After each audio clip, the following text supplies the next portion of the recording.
Have you ever felt your blood boil during an argument? Heart racing, fists clenched, mind spinning with comebacks you'll probably regret? Whether it's a heated debate at work, a conflict with someone close, or a sudden online clash, we've all been pushed to the edge. But here's a life-changing question. What if your greatest power in those moments is not to win, but to remain unshaken? Imagine being able to face your enemies, not with aggression, but with clarity, calm, and quiet strength. The ancient Stoics, timeless masters of emotional mastery and self-command, had powerful techniques for doing just that. Seneca, Epictetus, Marcus Aurelius. These weren't just thinkers. They were warriors of the mind, facing internal and external battles every day. And their strategies, they still apply today in your toughest conversations, your most triggering moments, and the chaos of modern life. These Stoic principles may not give you the instant gratification of a fiery comeback or dramatic exit, but what they offer is far more valuable. Inner peace, mature responses, and even the possibility of transforming relationships instead of destroying them. If you're someone who wants to handle conflict without losing your soul in the process, stay with me. So are you ready to learn how to navigate tension with clarity, face provocation without falling into it, and win the only battle that really matters, the one inside yourself? Before we begin, don't forget to hit the subscribe button and ring the notification bell so you never miss a lesson on handling life's toughest moments with the timeless wisdom of Stoicism. Because true power doesn't come from controlling others. It comes from mastering yourself. Delve into the depths of your adversary. Picture yourself standing on the edge of a wild, rushing river, its waters roaring, white foam thrashing against rocks. That's what a heated argument feels like: raw, volatile, and dangerous. But a true Stoic doesn't jump in with fists or fury. Instead, he pauses, breathes, and looks beneath the surface. This is the first principle of Stoic conflict navigation. Don't react, understand. Don't drown in emotion, observe. As Epictetus famously said, it is not events that disturb us, but our interpretation of them. Instead of being swept away by the noise, step back and look deeper. Take a breath. Create space. Imagine you're no longer the person in the argument, but a fly on the wall watching two people clash. What do you see now? This shift from reaction to observation is powerful. When you mentally detach from the heat of the moment, you start to think clearly. You don't just hear their words, you see their motives. You don't just respond, you start to investigate. Ask why, not just what. Here's the Stoic move. When facing someone who challenges or offends you, resist the urge to fight back. Instead, go deeper. Ask yourself, what are they really trying to say? What might they be afraid of? What life experiences shape this reaction? Ask sincere, open-ended questions, not to trap or corner them, but to uncover meaning. Questions like, what's really bothering you about this? Can you help me understand what led you here? These questions open a door to understanding, and understanding is where transformation begins. Seek perspective, not agreement. You don't need to agree with someone to understand them. That's where many people go wrong. The Stoics didn't seek validation. They sought clarity. Empathy in Stoic practice is not softness. It's strength. It's the ability to understand without surrendering your own stance. It's putting yourself in someone else's mental shoes to see why they believe what they believe. And when you do this, when you pause, observe, and understand instead of react, you rise above the chaos. You become the calm in the storm. Because remember, mastering conflict is not about winning arguments. It's about not letting arguments win you. Now that we've recognized the power of choosing how we show up, despite applause or criticism, let's dive deeper into how we deal with disagreement and conflict. Because here's the truth. Life will challenge your peace not just through solitude, but through other people. And when that moment comes, the Stoic doesn't fight blindly. He pauses, he reflects, he sees beyond the noise. You don't have to support someone's behavior to try to understand it. That's not weakness, that's wisdom. So the next time you're caught in conflict, before reacting, ask yourself, what are they feeling? What lens are they seeing this through? What past wounds or deeply held beliefs might be shaping their actions today? This isn't about agreeing with their views. It's about stepping into their world, even just for a moment, to develop empathy. Try to see life through their eyes, to look beyond the disagreement and examine the deeper current running beneath their words and actions. Stoicism calls this looking for the secret river, the undercurrent beneath the surface tension. Why? Because arguments are rarely about what they seem.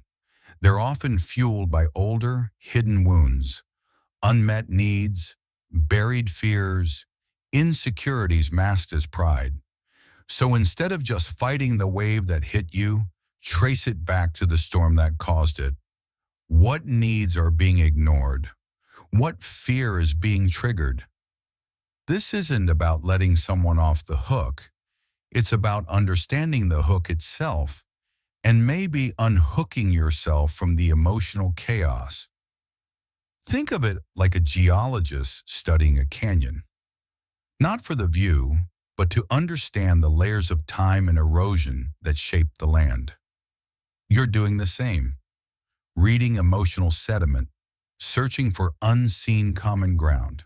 And as you dig deeper, something profound might happen. You won't just learn more about them. You'll learn something important about yourself, about how you react, about the emotional patterns you carry, and about how much control you actually have over your responses. With that understanding, the once raging river of argument can become a calmer stream. Still flowing, yes, but now with the possibility of resolution flowing through its stones. Let's move to the second lesson. Not every battle deserves your sword. Life is full of disagreements, from heated political debates to petty arguments in parking lots. But as the Stoics wisely remind us, not every stone on the road needs to be kicked. Some are meant to be stepped over. If you try to fight every fight, prove every point, correct every misinformed opinion, you'll find your emotional energy completely drained. You'll be exhausted, not because the world is heavy, but because you're carrying too much of it unnecessarily. A Stoic warrior is not reckless. Before leaping into any confrontation, they pause and examine the terrain. Is this argument worth my energy? Will this disagreement affect something essential? My peace, my values, my well-being? Or is it just a minor annoyance dressed up as a battle? To help with this, let's bring in a few powerful Stoic tools. The Seneca pause. Seneca once said, "The greatest remedy for anger is delay." And he was right. Before you snap back, send that message, or defend your pride, pause. Take a breath. Let the moment breathe. Because in the heat of emotion, our judgment gets clouded. That pause could be the difference between escalating a fire or letting it die out before it spreads. the Epictetus question. He taught us, it's not the events that disturb us, but our judgments about them. So before reacting, ask yourself, is this actually harming my peace? Or am I simply irritated because I expected something else? Is this argument shaking your core values? Or is it just a small stone masquerading as a mountain? Sometimes that annoying driver who cut you off isn't worth your anger. That snide comment from a coworker doesn't need your emotional investment. When you focus only on battles that truly matter, those that challenge your integrity or the well-being of your inner life, you reclaim your strength. Remember, every reaction has a cost. Don't spend your peace on things that don't truly matter. Earlier, we explored how detaching from external opinions grants us true stability. Now let's step deeper into the Stoic strategies for handling conflict with precision, control, and calm clarity. Speak with calm and clarity. Your words are your weapons. Picture this. You're facing a tense situation. Emotions are rising. The old you might have lashed out, argued back, or walked away bitter. But the Stoic in you knows there's a better way. Marcus Aurelius once reminded us, it is often enough to keep quiet and let things go. Sometimes the strongest move you can make isn't to attack or defend, but to pause and observe. Because not every battle is worth fighting. Not every slight deserves a reaction. And in many cases, silence is more powerful than 1,000 sharp words. This is where true control begins, when you choose not to let your emotions dictate your next move.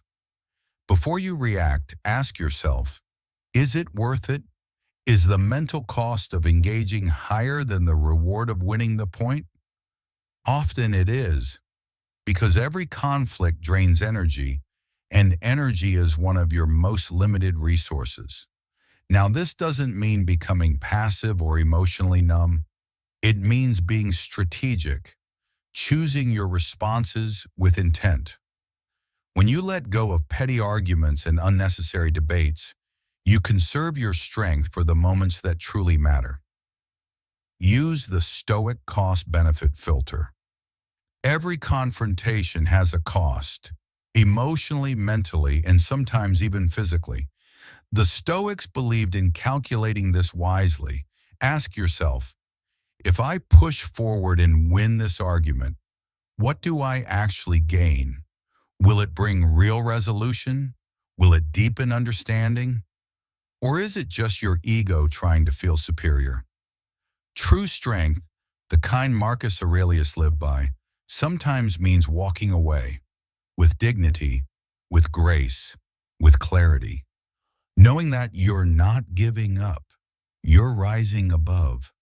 Now let's talk tactics. How to communicate like a Stoic. When it's time to speak, don't reach for volume or venom. Reach for clarity. Imagine stepping into a confrontation, not with your fists raised, but with your words sharpened like precision tools. Your tone, calm. Your message, clear. Your goal, connection, not conquest. Here are 3 Stoic-inspired techniques to elevate your communication. Master active listening. Don't just wait to speak, truly listen. Focus on the other person's words, their tone, their body language. Nod thoughtfully, maintain eye contact, and hold your response until they've finished. This shows that you're present, not just physically, but emotionally. It earns trust and de-escalates tension. Acknowledge emotions without needing to agree. Stoicism is not about emotional coldness. It's about awareness and empathy. When someone expresses anger or frustration, you don't have to fix them or agree. But you can say, I hear that you're upset, or it sounds like this really matters to you. These simple acknowledgments build bridges. Speak in I statements, not accusations. Instead of saying, "You always ignore me," say, "I feel unheard in moments like this." This shift reduces defensiveness and invites dialogue rather than debate. You're not attacking, they're more likely to listen. Try, "I need to feel respected in this conversation. I feel disappointed when my concerns are brushed aside." This approach is not weakness, it's wisdom. It's choosing to lead with reason rather than reactivity. And over time, this becomes your natural response, not because you're pretending to be calm, but because you've practiced becoming it. Seek the shared path. Imagine two mountain climbers scaling what appear to be separate peaks. From the ground, they look like they're on completely different journeys, but as they ascend, they begin to see something surprising. Their paths slowly start to converge, leading to a single shared summit. This image isn't just poetic, it's a metaphor that captures the heart of the fourth Stoic principle in navigating conflict: seeking the shared path. In Stoic thought, this is aligned with the concept of oikoiosis, the idea that we are not isolated beings, but part of a greater whole. Even in disagreement, we're not necessarily enemies. We're simply people with different vantage points. And more often than not, we're aiming at something similar. We just haven't seen it yet. When we embrace this mindset, everything shifts. A disagreement is no longer a battle. It becomes a joint exploration, a chance to climb toward common ground. So how do we actually do that? Start by shifting your mental frame from me versus you to us together. That subtle but powerful change turns conflict into collaboration. Instead of trying to win, ask, what can we both agree on? What outcome would serve us both? What shared values are hidden beneath this disagreement? Next, look beneath the surface. Most arguments aren't about the obvious issue. They're driven by unmet needs: security, respect, acknowledgement, autonomy.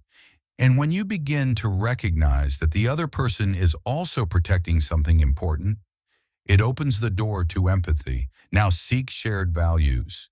Even if your opinions clash, your core values may align.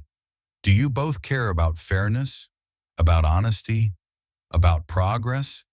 Instead of anchoring the conversation in the specific conflict, zoom out. Align on a principle before negotiating a position. And as you move forward, speak with calm strength.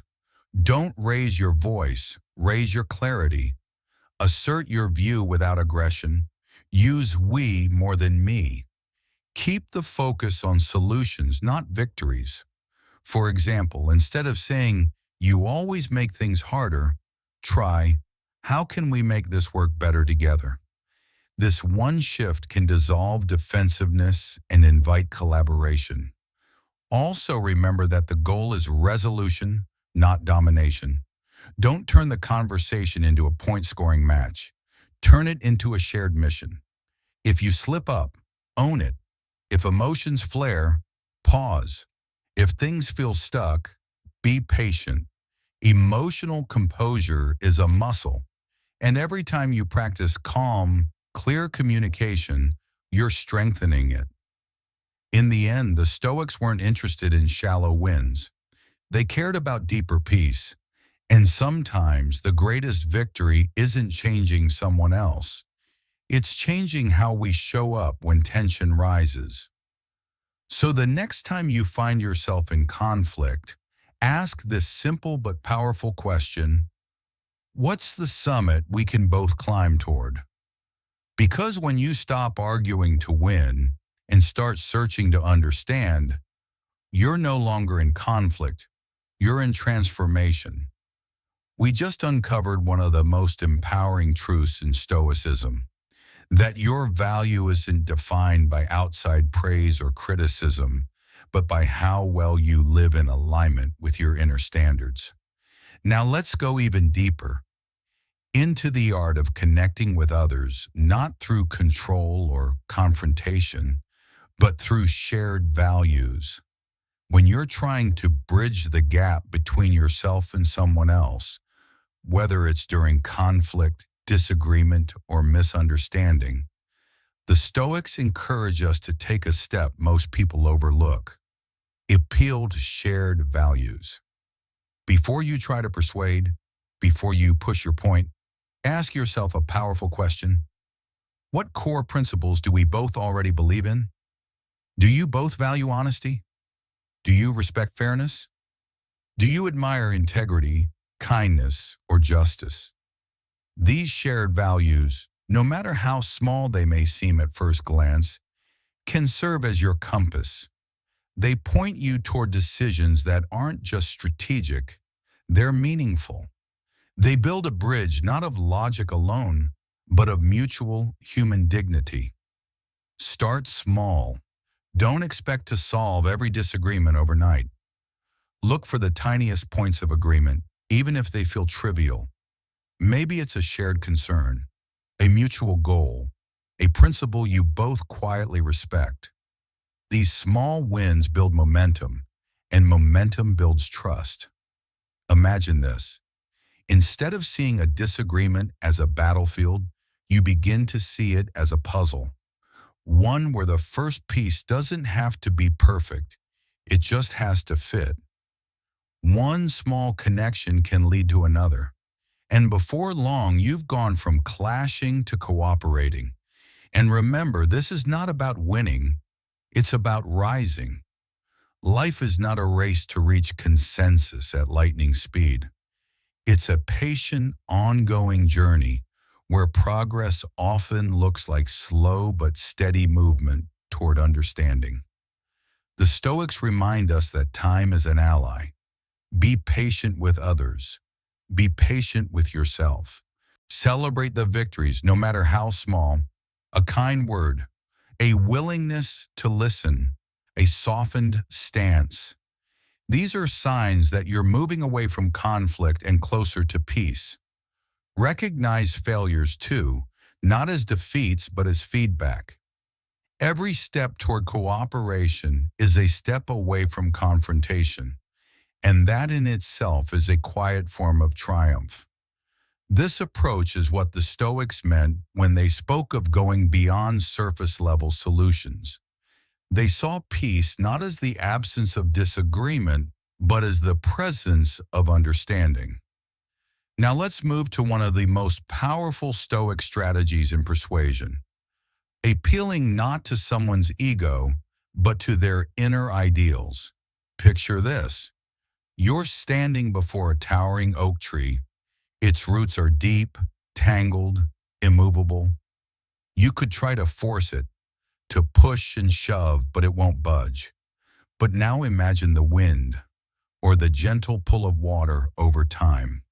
These are the natural elements that shape even the strongest things, not through force, but through flow. This is the Stoic way. When you want to influence someone, don't strike at their personality, don't attack. Instead, speak to the deep soil of their values. Whisper to their conscience, not their ego. To practice this, begin like a wise archaeologist. Study before you speak. Observe how they talk. What do they defend? What do they admire? What do they praise? These clues reveal their inner landscape, their personal moral code. Once you understand their values, don't focus on the gap between your beliefs and theirs. Focus on the bridge. What shared ideals do you both quietly hold? Maybe it's a belief in responsibility, or a respect for truth, or a commitment to fairness. Even if your worldviews seem miles apart, there is almost always a thread of connection. Find it, use it. These shared values become the sturdy ground upon which true dialogue can stand. When you appeal to someone's better nature, not to manipulate, but to connect, You open the door to transformation, and not just in them, in you, because you're no longer fighting to be right. You're reaching to understand. And that's where real influence begins. Influence through integrity, not manipulation. Imagine trying to get someone to see your point of view. Most people push, argue, or overwhelm, but the Stoic way is different. It's smarter, subtler, and far more effective. Instead of forcing someone to agree, you guide them gently by understanding their values. You listen first. You learn how they think, what they care about, what matters most in their world. Then, instead of preaching your ideas at them, you translate your truth into their language. You're not tricking them. You're showing them how what you believe actually aligns with what they already value. You create common ground, not by abandoning your principles, but by connecting them to theirs. This is the art of persuasion without pressure. Don't just tell them why your idea works. Show them. Let your actions speak louder than your arguments. Share specific stories. Use real examples. Give them something tangible to hold on to. It's much harder to argue with behavior than with words. Remember, respect is your compass.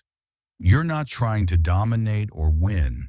You're trying to help them see a solution that honors both your values and theirs.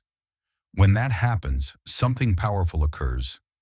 They shift, not because you force them, but because it made sense, because it felt true to them. This is how Stoics resolve conflict, not with swords, but with maps. You become a navigator, not a warrior.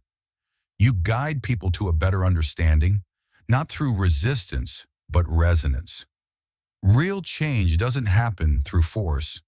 It happens when values align, when people feel understood, not outmaneuvered. That's how you create outcomes where both sides win, where dignity is preserved, where connection grows, even in disagreement. Use humor as a bridge, not a weapon. Let's face it, conflict can get tense, like walking a tightrope over a canyon of offense. One wrong move and everything falls apart. But sometimes the thing that keeps you balanced is humor. That's the essence of the seventh Stoic strategy. Use humor wisely in conflict. Laughter, when used well, isn't just a break from tension. It's a doorway to connection. A perfectly timed, lighthearted remark can release pressure, open minds, and soften stubborn hearts. It can turn a standoff into a conversation. It can turn anger into understanding.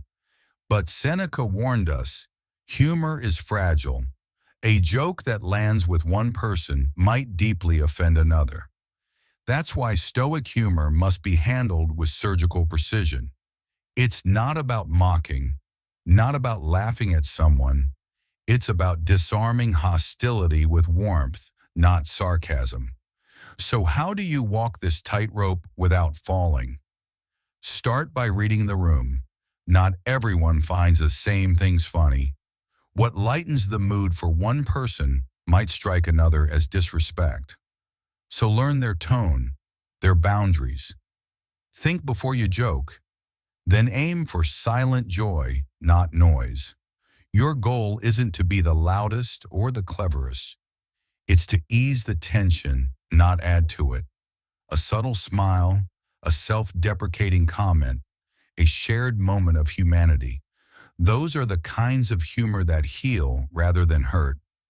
Used with care, humor becomes a form of emotional judo. It takes the force of anger and flips it into softness. It shows you're not a threat, but a human being willing to meet the other with grace. Previously, we uncovered how calm and humor, when used wisely, can turn the heat of conflict into warmth and connection. But now let's go deeper. Let's explore how to wield that humor with purpose, and how empathy, true Stoic empathy, can quietly transform tension into understanding. Use humor as a bridge, not a weapon.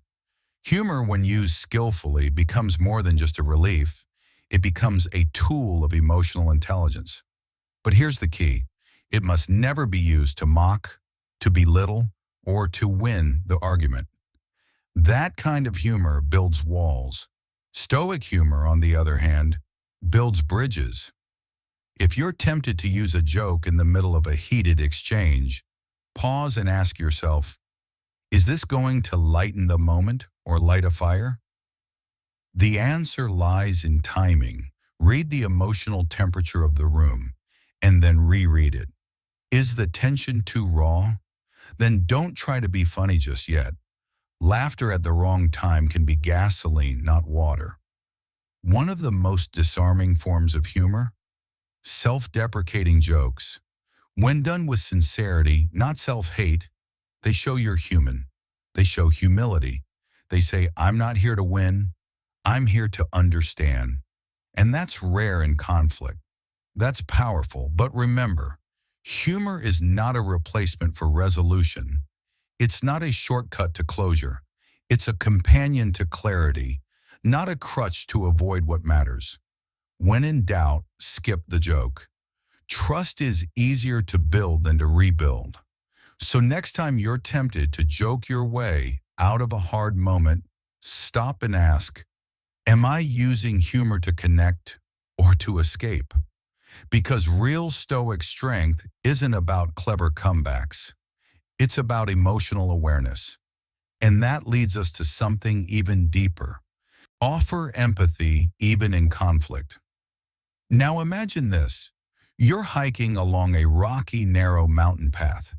You spot another traveler across the ridge, frustrated, yelling, clearly lost. The old you might have yelled back, "Get it together," or "Figure it out." But the Stoic in you does something different. You descend your own path, slowly and steadily, and extend your hand across the gap. This is empathy in action. The Stoics understood something modern arguments often forget. Anger is often just pain that hasn't been listened to. When someone lashes out, what they often need most isn't a rebuttal, it's recognition, not agreement, not surrender, just a moment of being seen. Marcus Aurelius said, whenever you are about to find fault with someone, ask yourself this: what fault of mine most nearly resembles the one I'm about to criticize? That's not just humility, it's empathy in practice. So here's how you develop this Stoic superpower.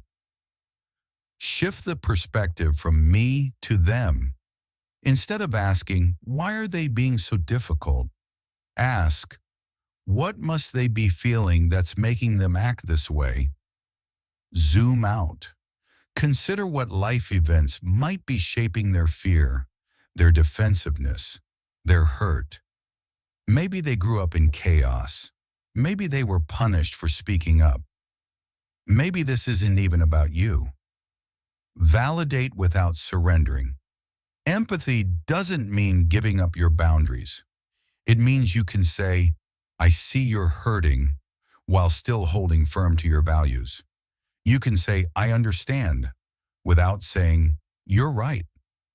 Empathy is the quiet, unshakable strength that says, I refuse to mirror your pain. I choose to heal it instead. Choose to understand, not to win in conflict. It's easy to default to defensiveness, to prove you're right, to win the argument. But here's a radical thought. What if you chose understanding over victory? When someone lashes out or shuts down, it's rarely just about the surface issue. Their behavior is often driven by deeper fears, unmet needs, or emotional wounds we can't see.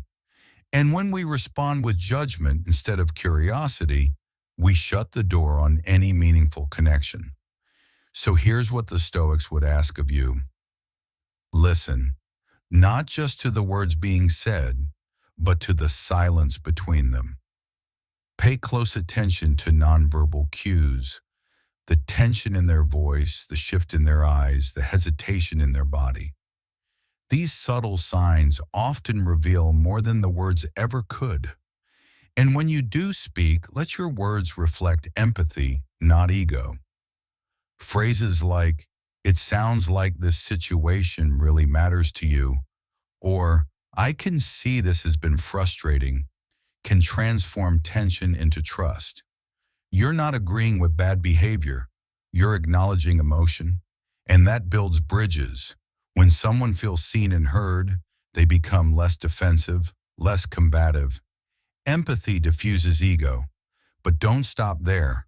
Go one level deeper. Ask yourself, what hidden pain might be driving this person? Is it insecurity, past rejection, fear of losing control?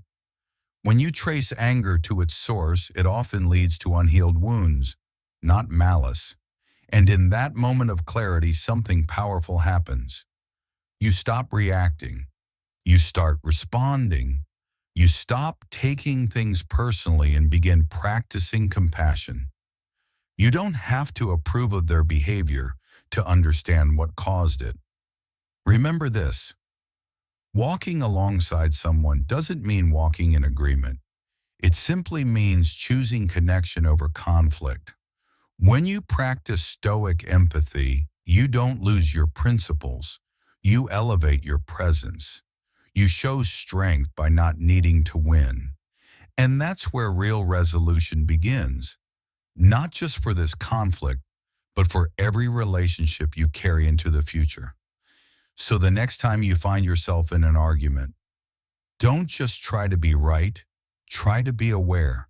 Don't fight to be heard, fight to understand. That's how real growth begins, one calm moment at a time. Embrace the art of compromise.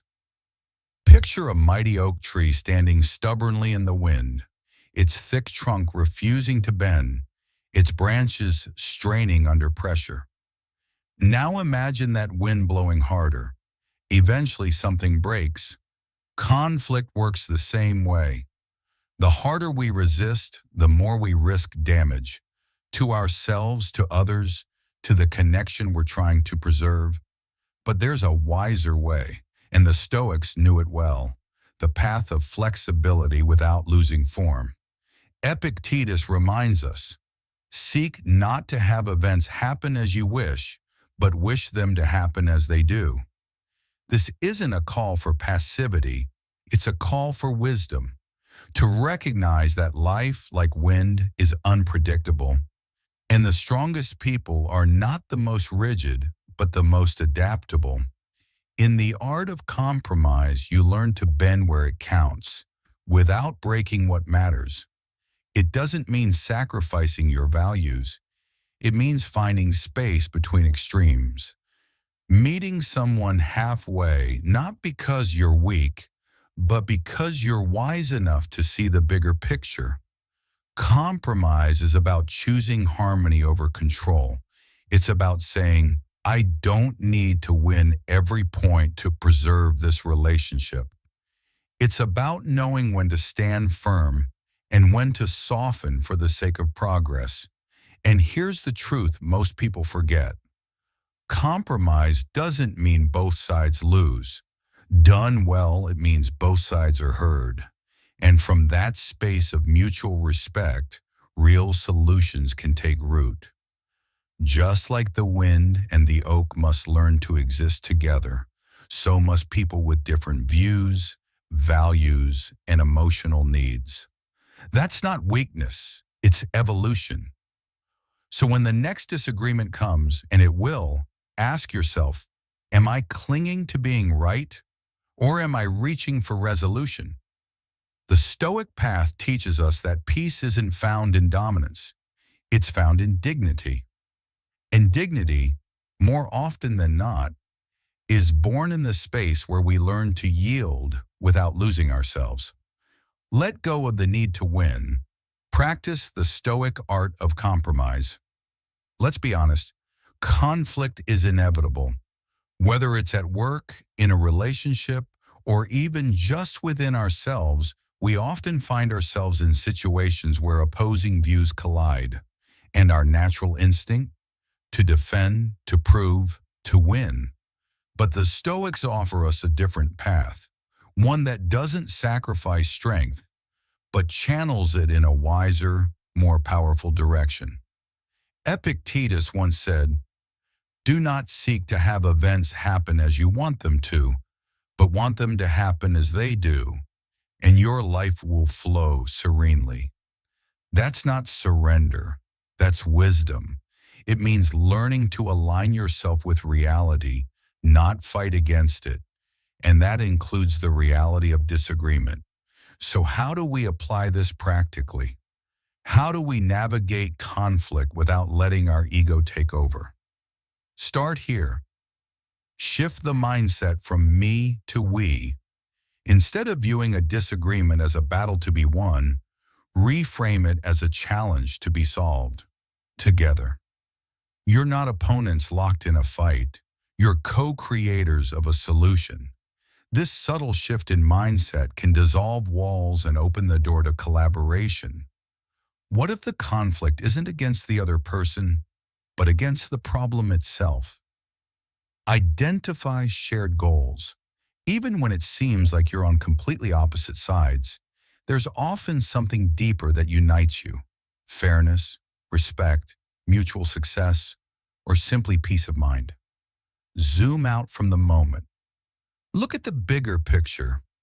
What do you both truly want? When you find that common thread, you create a bridge. That bridge becomes the foundation for genuine compromise. But not everything in a disagreement holds the same weight. That's why it's essential to set clear priorities and learn to let go of what's not essential. Ask yourself, is this worth fighting for? Often we hold on to small details out of pride, not principle. Letting go of minor points isn't weakness, it's wisdom. It frees up your energy to focus on what truly matters. From there, seek a win enough or win-win outcome.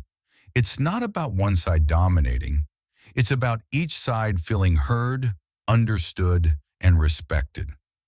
When everyone walks away with something valuable, resentment fades and trust can grow. And here's a powerful reminder. Compromise isn't a one-time event. It's a living process. Circumstances change. New insights emerge. So be open to revisiting your agreements. Be willing to adapt. Flexibility doesn't mean you lack principles. It means you understand life is fluid, not fixed. This is the Stoic art of compromise. Not giving up, but growing up. Not letting go of your principles, but expressing them with clarity, calm, and courage. You become like the oak tree, rooted in values, but flexible in the wind. That's not just strength, that's grace. Seek help without shame. Now imagine this. You're tangled in a thicket, vines wrap tight around you. Every move only pulls you in deeper. The harder you struggle, the more stuck you become. That's what unresolved conflict can feel like. Exhausting, frustrating, lonely. But the Stoics, for all their emphasis on inner strength, never said we must walk alone. Help is not weakness. In fact, knowing when to seek support is a mark of wisdom. If you've tried everything, clear communication, self-reflection, patience, and still feel stuck, don't be afraid to ask for help. This might mean bringing in a mentor, a mediator, a therapist, or a trusted friend. Someone who isn't tangled in the thorns like you are. Someone who can see clearly and offer perspective. The ego says, I must fix this alone. But the wise person says, if I can't see the way forward, I'll borrow another's eyes. Sometimes just talking it through with someone you trust can change everything. They won't solve it for you, but they might help you see what you couldn't before. The Stoics understood that we're social creatures for a reason. Connection isn't dependency, it's a resource, one that can bring clarity and healing. So remember this: strong people ask for help, weak pride keeps people stuck, and real strength isn't about carrying everything yourself. It's about knowing when to reach out and having the courage to do it. The power of mediation, a stoic approach to conflict resolution. Sometimes strength doesn't look like standing your ground. It looks like taking a wise step back. In the heat of conflict, we often believe that asking for help is a sign of weakness. But in Stoic philosophy, the opposite is true. Seeking support, especially from an impartial mediator or counselor, is a sign of deep wisdom. It means you're choosing clarity over chaos, growth over pride. Just like a Stoic teacher guiding a student toward virtue, a skilled mediator serves as a neutral third party to help navigate the emotional maze of disagreement. Their job isn't to pick sides, it's to hold space, to ensure that every voice is heard and, more importantly, understood. In doing so, they help clear the emotional underbrush that too often chokes meaningful communication. Because let's be honest, strong emotions can cloud our minds. They distort our perception, twist our words, and make it harder to understand someone else's point of view, or even our own. When those emotions dominate the conversation, misunderstanding becomes inevitable. That's where a third party comes in. Not to take control, but to gently untangle the knots and create an atmosphere where real dialogue is possible. Building bridges, not walls. Mediators and counselors are trained to do more than keep the peace. They help build bridges of understanding. They identify where perspectives diverge, where empathy is missing, and where defensiveness is silently killing the conversation. Through guided empathy, they help each side view the situation from the other's perspective. This shift alone can change everything. By encouraging genuine understanding, they turn confrontation into cooperation. They create a space where both parties can express their concerns without fear of judgment.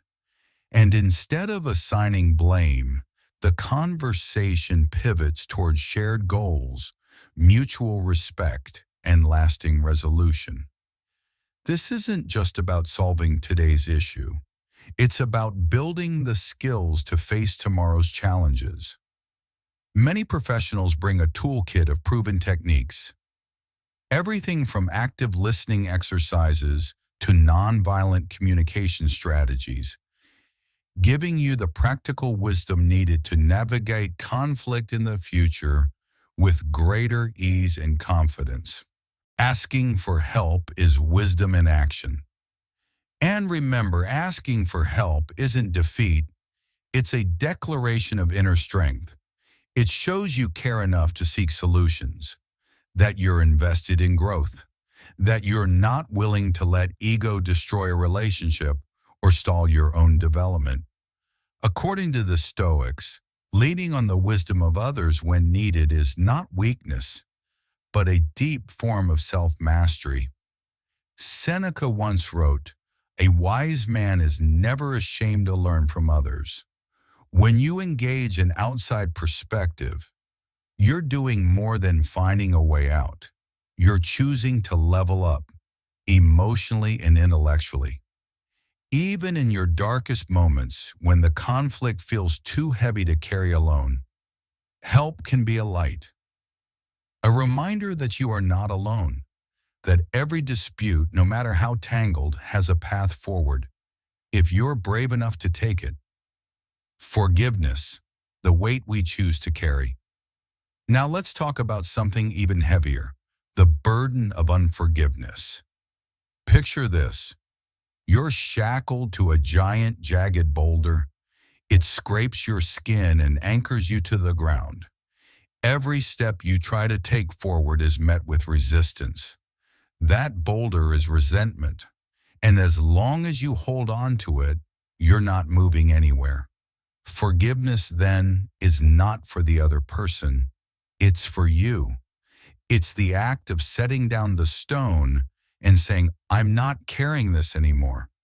It doesn't mean you forget. It doesn't mean you condone the hurt, but it does mean you choose peace over poison. And that is a choice only the strong can make. In Stoicism, forgiveness is an act of self-liberation. Marcus Aurelius put it simply, the best revenge is to be unlike him who performed the injustice. When you refuse to let someone else's wrongdoing corrupt your inner state, you take back your power. You rise. So if you're still holding on to anger, ask yourself, what's it costing you? Your sleep, your joy, your peace? Maybe today's the day you put down the boulder. Maybe today you forgive, not because they deserve it, but because you do. Growth from the ashes of conflict. Imagine a phoenix, burned, broken, consumed by fire, only to rise again, stronger than before. This is not just mythology. It's a metaphor for the kind of transformation Stoicism invites us to embrace. Conflict, though painful, can be fertile ground for profound growth if we approach it with the right mindset. Let's be honest. No one enjoys the chaos of disagreement, the sting of betrayal, or the discomfort of tension. But here's the Stoic truth. Within every hardship lies a seed of opportunity. Conflict reveals not just the faults of others, but our own blind spots, our pride, our triggers, our unspoken needs. Seneca once said, difficulties strengthen the mind as labor does the body. And conflict, when embraced with courage and reflection, can be the ultimate mental workout. So how do you rise from emotional ashes like the Stoics did? Reflect, don't react. When the fire dies down, don't just move on, reflect. Ask yourself, what did this situation expose in me? Maybe it revealed a hidden insecurity. Maybe it pointed to a boundary you didn't know you needed. Whatever it uncovered, lean into it. Let the pain become your teacher. Turn blame into insight. Blaming others is easy. It keeps us feeling righteous and avoids the discomfort of self-confrontation. But Stoicism teaches us that real power begins when we stop pointing fingers and start asking better questions. What was my part in this? What could I do differently next time? This shift from blame to insight is where real growth ignites. Use the scar as a symbol.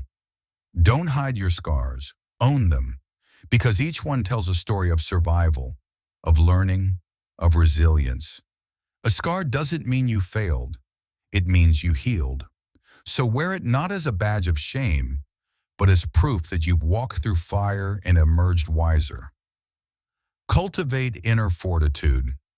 The more storms you weather, the more you build the inner scaffolding that keeps you strong. You stop fearing difficulty because you've faced it and grown. And over time, something powerful happens. You begin to trust yourself, not because life gets easier, but because you know you've become stronger. Rebuild better, not bitter. When the dust settles, when the silence after the storm arrives, choose to rebuild, not in the same way, but better. Maybe the relationship changes, maybe it ends, maybe it deepens, but let whatever emerges be rooted in wisdom, not woundedness. Conflict doesn't have to destroy you. It can define you in the best way possible. Like the phoenix, you get to rise, not despite the ashes, but because of them. Conflict is a catalyst for growth. Imagine this. Every disagreement, every tension, every heated moment is not just an obstacle, it's a mirror, a reflection not only of the world, but of you, your mindset, your values, your hidden fears. The 11th Stoic strategy invites us to stop running from conflict and start using it. Use it as fuel. Use it as fire.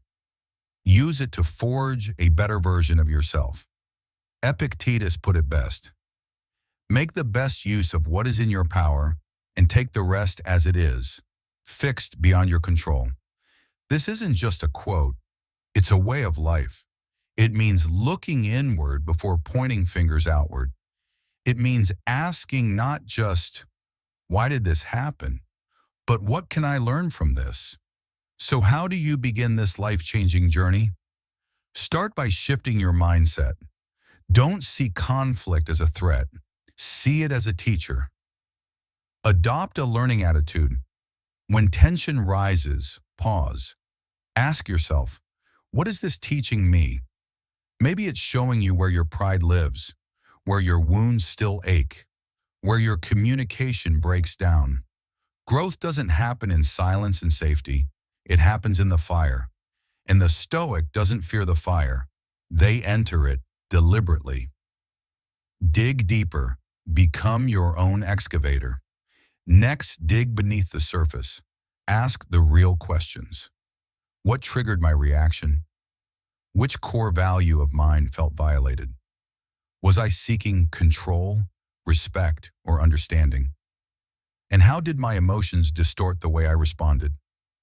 This is where real growth begins, with honesty, radical, raw honesty. Because only when you're honest with yourself can you begin to reshape your patterns. Don't judge what you find. Study it.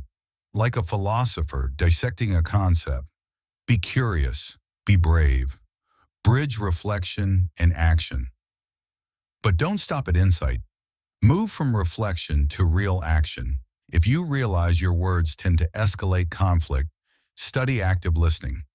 If anger often drives your responses, begin practicing mindfulness or breath work to regain control. Don't just think, train, rewire, act, seek guidance from wise voices. You don't have to do this alone. In fact, you shouldn't. Find someone who holds up the mirror without shattering your spirit. A mentor, a therapist, or a trusted friend. The Stoics valued counsel. Marcus Aurelius often journaled not to impress others, but to clarify his own thinking. Let the outside perspective reveal blind spots you didn't know you had. Let their words remind you that responsibility is not blame. It's power, the power to change. Embrace the process. Understand that change is not instant. It's a slow unfolding. Personal evolution is not a straight line. Some days you'll fall back. That's okay. The Stoic does not seek perfection, only progress. Celebrate the small wins. Learn from the missteps. Keep walking forward. In time, you will find yourself stronger, clearer, and more centered. Not despite the conflict, but because of it. You rise from the ashes. Like a phoenix, you emerge. Not as the same person, but transformed. Conflict didn't break you. It rebuilt you, stronger, wiser, stoic. That's the real power. Not to avoid difficulty, but to grow through it. So the next time tension enters your life, take a deep breath. Don't resist. Lean in. There's something to learn. There's someone to become. And that someone is you. In the journey toward inner serenity, few tools are as powerful or as misunderstood as boundaries. This is the essence of the 12th Stoic technique. Realizing that it's not the situation itself that disturbs us, but our perception of it. Epictetus emphasized again and again that while we cannot control what others say or do, we have absolute authority over how we respond. Think of boundaries not as barriers to keep people out, but as bridges that protect the space where respect, understanding, and self-worth can exist. By defining what you will and won't tolerate, You protect your peace from the chaos of the world and begin nurturing relationships that actually uplift you. So, how do we apply this principle with clarity and calm? Start with inner clarity. Before you can express a boundary, you have to know what truly matters to you. Ask yourself, what behaviors drain my energy? Which situations leave me feeling resentful, disrespected, or overwhelmed? Your answers will serve as the compass for building the emotional blueprint of your life. Like a ship navigating the open sea, your internal values must be your anchor. Without them, you'll drift in the tides of other people's expectations. Communicate openly, not aggressively. Once you've identified your boundaries, the next step is to express them with confidence and kindness. Avoid vague or accusatory language. Instead, use I statements like, I feel overwhelmed when plans change last minute without notice. To share how certain actions impact you. Remember, boundaries are not weapons.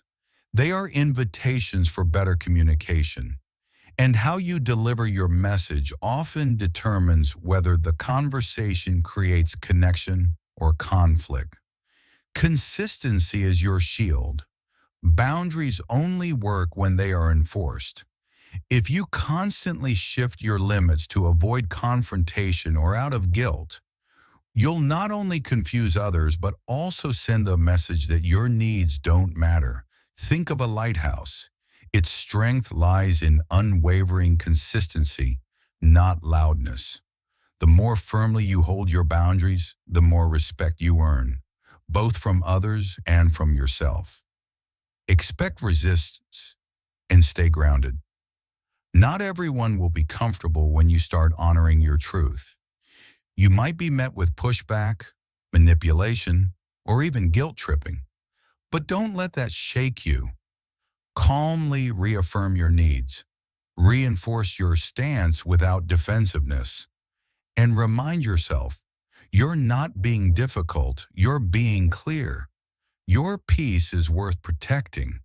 Boundaries are acts of self-love. Many people fear that setting limits will make them look selfish. In truth, the opposite is often true. By creating space between what nourishes you and what harms you, you make room for growth, joy, and emotional safety. As Seneca once said, living with a cheerful heart and a grateful attitude requires first clearing away what dims your light. When practiced well, boundaries aren't walls, they're windows that allow the right people in and the wrong energy out. They create structure where chaos once reigned. They offer you the freedom to grow without apology and connect without losing yourself. So instead of fearing the discomfort of setting limits, see it as the beginning of something better. Clearer relationships, deeper peace, and a life that reflects your highest values. And that brings us to the next essential principle, the 13th Stoic lesson, one that echoes through every practice we've explored so far. You control your reactions. Master your reactions.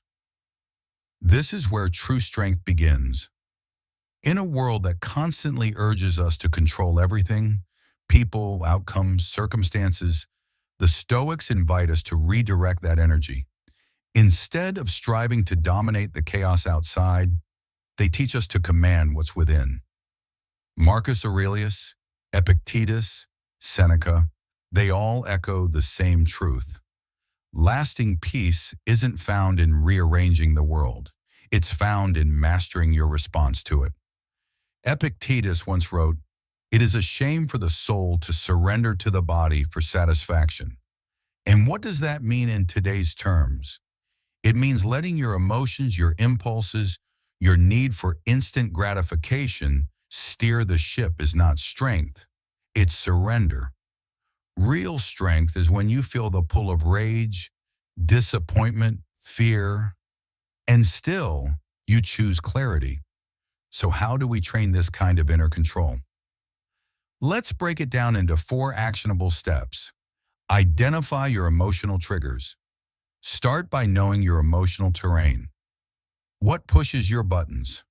Are there certain people, phrases, or situations that consistently stir up frustration, insecurity, or sadness?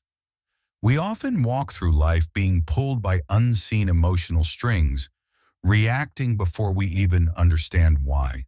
But the Stoic doesn't just react, they observe, they reflect. So pause, take a mental inventory. Maybe it's being ignored. Maybe it's criticism. Maybe it's being rushed or misunderstood. Whatever it is, naming the trigger is the first step to disarming it. Create space between stimulus and response. When something agitates you, don't act. Just breathe. That moment, those few seconds between the event and your reaction, is your power zone. Take it. Inhale slowly. Don't fight the emotion. Let it pass through you. Imagine a fire that flares up inside, and rather than fanning it with instant words or actions, you just watch. And then you decide. You choose how to respond instead of letting the moment choose for you. This simple pause can prevent 1,000 regrets. Shift your perspective, not the facts, but the frame. Our emotions aren't shaped solely by events, but by how we interpret those events. The words someone says, the tone they use, the timing of a setback, these are just facts. But the meaning we assign, that's our doing. What if instead of assuming someone's being rude, you consider they're having a rough day? What if instead of seeing failure as proof you're not good enough, you see it as redirection? Ask better questions. Is this as bad as it seems? Is there something I can learn? What outcome can I still influence here? Shifting perspective doesn't change the world, it changes you. And often, that's more powerful. Respond with intention, not emotion. Now that you've grounded yourself and reframed the moment, then you act. Not from a place of reactivity, but with clear, composed intention. Does lashing out help you, or does it leave a trail you'll have to clean up later? Will staying calm earn you more respect, or help diffuse the tension? Stoicism isn't about being passive. It's about being precise. It's about understanding that emotional restraint isn't weakness. It's maturity. It's the superpower that lets you navigate storms without becoming one. And finally, practice daily. Like building muscle, this doesn't happen overnight. You will falter, you'll snap, you'll stew, you'll get pulled off center. That's okay. But with each intentional pause, each reframed reaction, you grow stronger. You build emotional stamina. You become someone who doesn't just survive pressure, but transforms under it. This is not submission. This is not passivity. This is true Stoic strength, choosing to be calm in a world that thrives on chaos. So what's the takeaway here? You don't need to conquer the outside world. You need to rule your inner one. That's what the Stoics practiced every day. That's how they walk through betrayal, injustice, war, exile, without losing their clarity. And that's how you can face conflict, not to defeat the other person, but to rise above the emotional noise, to become someone who can navigate tension with wisdom, speak with calm, and build connection where there used to be friction. So the next time life tests you, and it will, remember this: your power lives in the pause. Use it well.